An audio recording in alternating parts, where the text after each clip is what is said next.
ఎంతో మంది నిరుద్యోగులు ఉన్నారు. వాళ్ళందరికీ ఉద్యోగాలు ఇచ్చి వాళ్ళ కుటుంబాలకు ఆసరగా నిలిచాలే తప్ప లేనిపోనివని చెప్పి ఎన్ని కష్టపడి చదువుకొని ఉన్నట్టు ఉద్యోగాలు చేస్తున్నటువంటి ఉపాధ్యాయుల పైన ఎటువంటి బురద చల్లకూడదు. కేవలం రాజకీయంగా దీన్ని చూపిస్తున్నారు. మీ కష్టం గానీ మీ కుటుంబాల శ్రమ గానీ ఇవన్నీ వాళ్ళకి అవసరం లేదంటారు సార్. 5 సంవత్సరాల జగన్ ప్రభుత్వంలో ఇదే ఉద్యోగాలు ఇచ్చి ఉండింటే ఈ ఉపాధ్యాయులందరూ వాళ్ళకే సపోర్ట్ చేసిండే వాళ్ళు కదా. వాళ్ళు ఇవ్వలేదు, వీళ్ళు ఇచ్చారు. వీళ్ళకి ఎవరైనా చేస్తారు? అన్నం పెట్టే వాడికే ఎవరైనా సపోర్ట్ చేస్తారు తప్ప అన్నం పెట్టకుండా కష్టపడే వాడికి ఎవరు సపోర్ట్ చేయరు. తప్పుడు ప్రచారం అండి ఇది, మొత్తానికి పూర్తి తప్పు. నిజంగా వాళ్ళ దగ్గర ఆధారాలు ఉంటే నిరూపించాలా, ఆధారాలు నిరూపించాలి. అంతేగాని తప్పుడు ప్రచారం చేయడం అనేది దీన్ని రాజకీయం, ముఖ్యంగా దీన్ని రాజకీయం చేయడం అనేది మంచి విషయం కాదు. ఎక్కడైనా రాజకీయం కనబడుతుందా? ఇన్ని వేల మంది ఉద్యోగస్తులు మీరు కష్టపడి సంపాదించి మీ కష్టాన్ని నమ్ముకుని బయటకు వచ్చిన వాళ్ళు ఈ రోజున ఎక్కడైనా రాజకీయ రంగం చూడండి, ఆ చివరి నుంచి ఈ చివరి వరకు ఏ పార్టీ జెండా మీకు కనబడుతుందా? ఏ పార్టీ లేదు, ఏ పార్టీ లేదు ఇక్కడ. ఇది కేవలం మెగా డిఎస్ లో కష్టపడి చదివి సాధించిన ఉపాధ్యాయుల ర్యాలీ అండి ఇది ఏ మాత్రం ఏ పార్టీకి సంబంధించింది కాదు. ఇది నేను చెప్పేది ఒక్కటే, మేము మా కష్టంతో మా ప్రతిభతోనే వచ్చాం. ఎలాంటి ఫేక్ సర్టిఫికేట్స్ తీసుకోలేదు మేము. దయచేసి ఈ ఆరోపణలు ఆపండి. Thank you CM sir, thank you Lokesh sir. అంటే ఎవరైతే చెప్పారో నేను రాగానే మొదటి సంతకం మెగా డిఎస్సి వదులుతా అని చెప్పారు, అలాగే 16,000 పైచీలకు పోస్టులు ఆన్ టైం ఆన్ రికార్డ్స్ ప్రకారం మీ అందరికీ కూడా సీఎం చేతుల మీదుగా అపాయింట్మెంట్ ఆర్డర్ అందుకున్నారు. ఇదంతా చూసి కేవలం ఒక రాజకీయ కుట్ర నేపథ్యం అనుకోవచ్చు. తప్పకుండా ఇది రాజకీయ నేత కుట్రలే. ఎందుకంటే సీఎం సార్ రాగానే మొదటి సంతకం డిఎస్సి పైనే చేశారు, చెప్పినట్టు చేశారు వాళ్ళు. ఎలాంటి ఫేక్ లేదు దీంట్లో. దయచేసి ఇప్పటికన్నా ఈ ఆరోపణలు ఆపండి, మమ్మల్ని ప్రశాంతంగా మా జీవితం సాగేలా చేయండి. నా పేరు మల్లేష్, నేను 2025 మెగా డిఎస్సి ఆస్పిరెంట్ని. 2020 నుంచి మేము నిర్విరామంగా శ్రమ చేస్తూ ఉంటే 2025లో నోటిఫికేషన్ వచ్చింది. దాంట్లో మేము కష్టపడి జాబ్ సంపాదించాము. కానీ ఈరోజు వైసీపీ గవర్నమెంట్ మా పైన దుష్ప్రచారం చేస్తూ ఉంది. కానీ ఇదంతా చాలా తప్పు. కష్టపడి ఉద్యోగాలు సంపాదించినటువంటి వాళ్ళపైన బురద జల్లడం చాలా పెద్ద తప్పిది. దీన్ని కంపల్సరీ మేము ఖండిస్తాము. ఈరోజు మహా ర్యాలీలో కూడా అదే చెప్పబోతున్నాము. ఇవి వేరే వాళ్ళు ఇచ్చినటువంటి పోస్టులు కాదు, మేము డబ్బు పెట్టి కొనుక్కున్నటువంటి పోస్టులు కాదు, మేము కష్టపడి 6 సంవత్సరాలు నిర్విరామంగా కష్టపడి సంపాదించుకున్నటువంటి పోస్టులు. సో కాబట్టి ఈ పోస్టుల పైన వేరే వాళ్ళు ఎవరు మాట్లాడడానికి అవకాశం లేదు. సో ఇలాంటి దుష్ప్రచారాలన్నీ కూడా మానుకొని మంచిగా ఉంటే బాగుంటుంది. కౌతాల మండలం హాల్వి హై స్కూల్లో మ్యాథ్స్ టీచర్గా పనిచేస్తూ ఉన్నాను సార్. ఎక్కడా అటువంటి అవకాశం లేదు. ఈ గవర్నమెంట్లో అట్లా కావాలని సృష్టిస్తున్నారు వాళ్ళు, ప్రజల్లో నానాలనే ఉద్దేశంతో చేస్తూ ఉన్నటువంటి చర్యలు ఇవన్నీ కూడా. ఎక్కడ కూడా మేము స్టార్టింగ్ 2025 ఆగస్టులో నోటిఫికేషన్ ఆ నెలలో వస్తే అక్టోబర్ వరకు ఎక్కడ ఎవరు ప్రలోభ పెట్టడం కానీ మేము డబ్బులు ఇవ్వడం కానీ ఎక్కడ జరగలేదు. ఇదంతా ప్రతిపక్షాలు చేస్తున్నటువంటి జస్ట్ కుట్ర మాత్రమే.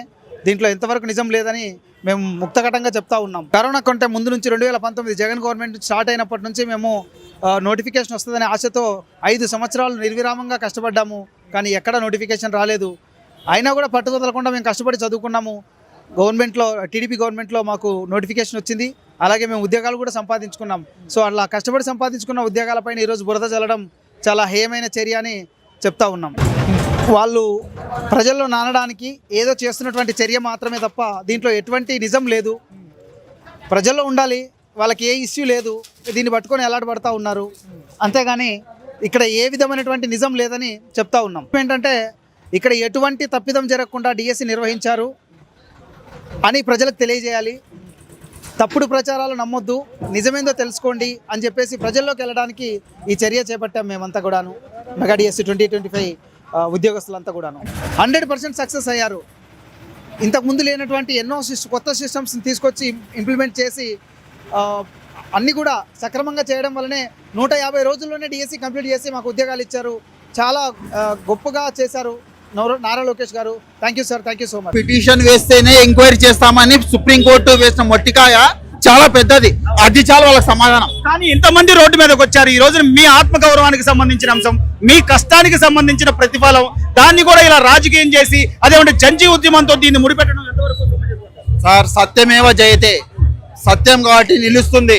వాళ్ళు ఎన్ని పన్నాగాలు పనినా జరగవు. గత 5 ఏళ్లలో ప్రతి ఇయర్ జాబ్ క్యాలెండర్ ఇస్తాన్న జగన్మోహన్ రెడ్డి గారు ఏనాడు జాబ్ క్యాలెండర్ ఇచ్చింది పాపర్ పోలా. ఈ రోజున విద్యాశాఖ మంత్రిగా నారా లోకేష్ గారు ఈ 2 ఏళ్లలో 16,000 పైచిలకు పోస్టులు ఇచ్చింది కాక మళ్ళీ డిఎస్సికి నోటిఫికేషన్ ఇచ్చారు. ఎవరు అన్యాయం చేశారంటారు? ఎవరు మేము చెప్పేది ఒకటే, నెక్స్ట్ డిఎస్సికి ప్రిపేర్ అవ్వండి. ఇవి వద్దు, ఇవి కళ్ళబొల్లి కబుర్లే. అమ్మ ఈ రోజున అందరూ కూడా రోడ్డు మీదకి వచ్చే పరిస్థితి, కుటుంబాలను వదిలేసి మెగా డిఎస్సికి ఇంత బాగా ప్రిపేర్ అయ్యి ఉద్యోగాలు సాధించామన్న తృప్తి లేకుండా ఈ రాజకీయ ఆరోపణలను ఎలా చూస్తారు? మేము 6 ఏళ్ల నుంచి సార్ చాలా కష్టపడి చదువుకున్నాం, నోటిఫికేషన్ లేదు. ఇప్పుడు ఇన్ని ఎదుర్కోవాలంటే మాకు చాలా కష్టంగా ఉంది సార్.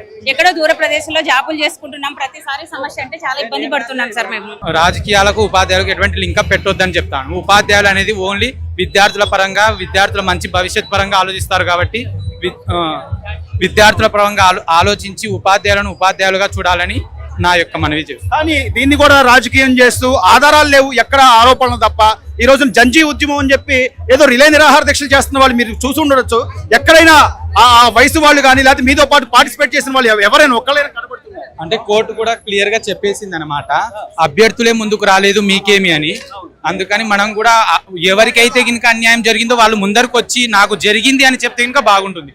ఎవరెవరో చెప్పడం వల్ల ఇదన్నీ ఏమంటారు తప్పుడు సమాచారం అని నేను భావిస్తాను. మీ దగ్గర ఏదో ఆధారాలు ఉంటే మాతో కవర్ చేయండి, అంతేగాని నిరభ్యంతరంగా ముందుకు రండి అంతే.